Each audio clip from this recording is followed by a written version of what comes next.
Hey, so I'm going to apologize right up front. Lighting is not ideal. However, it is a blessing and a curse that sunlight is out. So we will take it with a grain of salt. The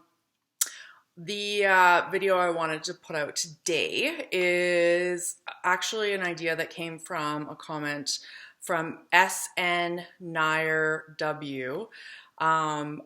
So thanks for all your comments. It's great because it brings a lot of either ideas or actual questions that really help with driving some of the dialogue that goes into this channel. So it's great. It's helping with the community. This one is on confidence being misconstrued as arrogance. So I want to preface this discussion by saying that the two of those ideas stem from very different places.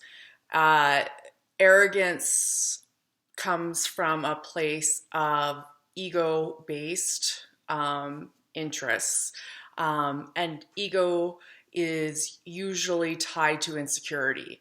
And I'm going to speak to both of these in a little bit more context later. However, the confidence side is knowing your good and your bad sides of yourself and being comfortable and okay with it. And speaking from a place of understanding your content or your position on things without defensiveness or a need to control the information. So you understand confidence when you see someone like, I'm going to give an example and let's just leave politics to the side, but say Clint Eastwood in Cool Hand Luke, where he comes across as cool, calm, and collected. While that is not always the case for a confident person necessarily, there is a certain understanding or a feeling that gets emoted from a person who is confident, where they are standing very firmly in who they are and what they're comfortable with and how they want to project in communications. And it allows the other person to also feel confident because there's no hidden agenda that is tied to, say, one-upping or that type of thing. It's more of a deep-seated feeling that might be more of maybe a wisdom piece that comes with age, or just an understanding in general about certain pieces of your life that have led to building that confidence within yourself. So it's interesting about this question or this idea regarding INTJs and our appearance of potential arrogance. And I want to really say that I can see that, especially throughout our years and our progressing. So I've spoken in other videos about how when we are potentially younger or more not understanding where we fit in life or making sense of our world, we tend to maybe put up a veneer while working in the back end trying to discover what's happening and what where we gel in the world and our place in it. And so therefore that veneer definitely can come across as arrogant. I know for myself, I have been criticized as being direct, too direct, or I've known in myself that I've tried to speak over people in instances or try to really hammer home my point, where it got to the situation where the conversation had to just absolutely stop naturally because there was no air left for anyone else to make a point. And that is more lending towards the potential for the arrogant side of perception.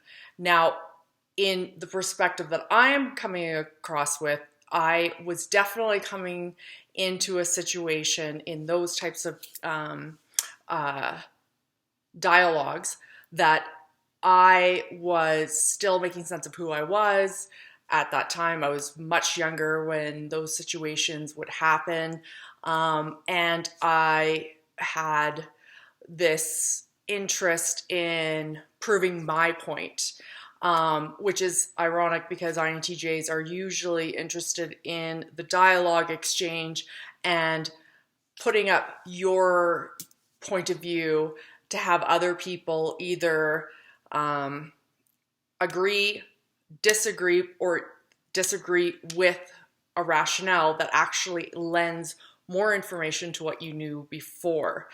And so with that, there is that we do definitely come across at times, potentially when we're younger, with that presence of arrogance. So a thing I think I would want to put into this conversation is the keeping in mind, if you're looking in on yourself on if these types of things are resonating with you, it is kind of looking at where you are in how you feel about yourself and what your goal is, I guess, in trying to have that, either have the conversation and try to win the conversation, which is very strongly potentially motivated by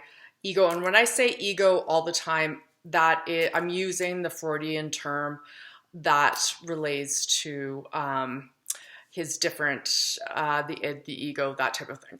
So if you want, look into it. But that veneer is the protective layer that when we're going through those understandings of who we are and where we're going and what we're developing into, that facade can potentially come across as somewhat arrogant, especially to people who are intimidated by the strength of our convictions or our arguments, I would say, with regards to things that we're passionate about.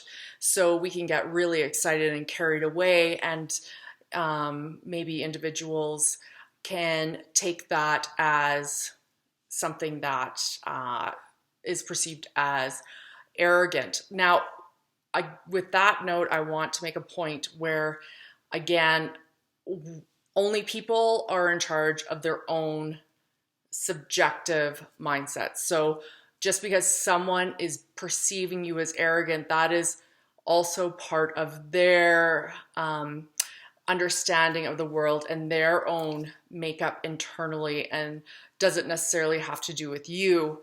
However, this is a great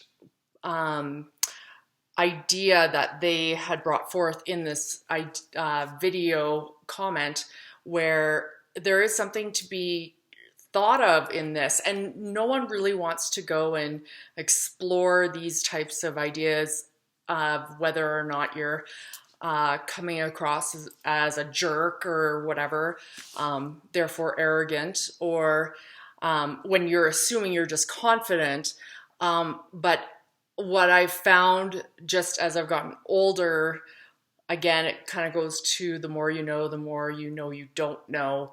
And that humility that comes with that usually comes with a grain of salt on how you approach how you're going to handle conversations. Now, all that being said, when it comes down to it, the fact is INTJs get really passionate about things they care about. Everyone's unique in what they're passionate about, but they dive in deep. We usually are so embedded in those things that we are somewhat of a subject matter expert, and it's easy for us either to overwhelm the other person with so much information that we come across as arrogant, and we're oblivious because we get into that intellectual haze of excitement of these types of things, and you see the other person staring and wondering what the heck you're talking about. And that is a different realm that is unique to the INTJ. It is neither confidence nor arrogance. It's more passionate about knowledge and learning and getting into things. So let's keep in mind all of those pieces. I'd love to hear what other people have to say on this topic, because I'm sure if INTJs are watching this, most of us have either been accused of being potentially arrogant or overbearing and and maybe confident as well. But I'd like to see the scope. And I would like to hear from folks, if you are comfortable, on what your age is when you have these situations come up, and observations, because I think it would be an interesting thing to have that dialogue. So anyways, this one's very long. Much apologies. I thought it was just really interesting. Thanks so much for watching, and hopefully we'll put something up soon. Thanks.